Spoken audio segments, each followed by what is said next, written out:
చాలామందిని విపరీతంగా దగ్గు ఇబ్బంది పెడుతూ ఉంటుంది. ఇలాంటప్పుడు ఏం చేయాలో చూద్దాం.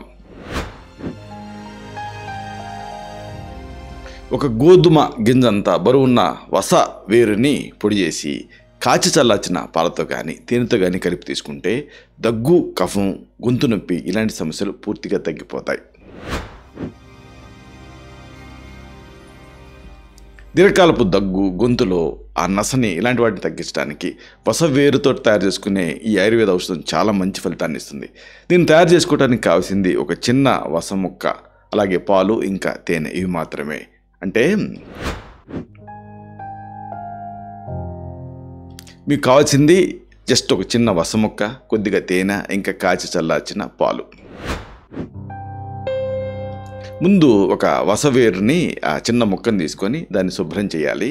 ఈ ముక్కని ఎండబెట్టి బాగా మెత్తగా పొడి చేసుకోవాలి. దీన్ని మిక్సీలో కానీ రోట్లో కానీ వేసి మెత్తగా దంచుకోవచ్చు కూడా. పొడి చేసేటప్పుడు చాలా చిన్న ముక్కనే వాడాలి, ఎందుకంటే వస చాలా శక్తివంతమైంది కాబట్టి. ఇప్పుడు ఒక గోధుమ గింజంతా అంటే దాదాపుగా 50 మిల్లీగ్రామ్స్ ఈ వస పొడిని తగినంత తేనెతో కలిపి ముద్దలా చేసుకోండి. తేనె వాడటం ఇష్టం లేకపోతే కాచి చల్లార్చిన పాలు కూడా వాడచ్చు. ఈ మిశ్రమాన్ని రోజుకి 1 లేదా 2 సార్లు తీసుకుంటూ ఉంటే దగ్గు, గొంతు సమస్యలు తగ్గుతాయి.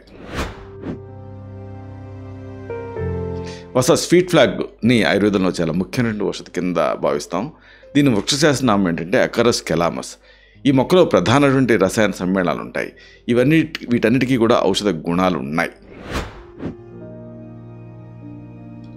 ఉదాహరణకు శ్వాసనాళాలని రిలాక్స్ చేస్తుంది, కఫాన్ని తగ్గిస్తుంది, అలాగే యాంటీబయాటిక్ లక్షణాలు కూడా ఉన్నాయి. ఈ రకంగా వస వేరు శ్వాసకోశ వ్యవస్థకు చాలా ఉపకరిస్తుంది. దీన్ని తేనె పాలతోటి కలిపి తీసుకోవడం వల్ల ఆ పదార్థాల తాలూకు ఔషధ గుణాలు కూడా కలిసి మరింత ప్రభావవంతంగా పనిచేస్తాయి. తేనె దగ్గును తగ్గిస్తూ గొంతులో వాపు, నొప్పిని తగ్గిస్తుంది. పాలేమో శ్వాసనాళాల్లో ఉండేటువంటి మంటను తగ్గించి గొంతుకి రిలీఫ్ని ఇస్తుంది. అయితే వసని ఎక్కువ మోతాదులో తీసుకోకూడదు, చాలా మైన్యూట్గానే తీసుకోవాలి.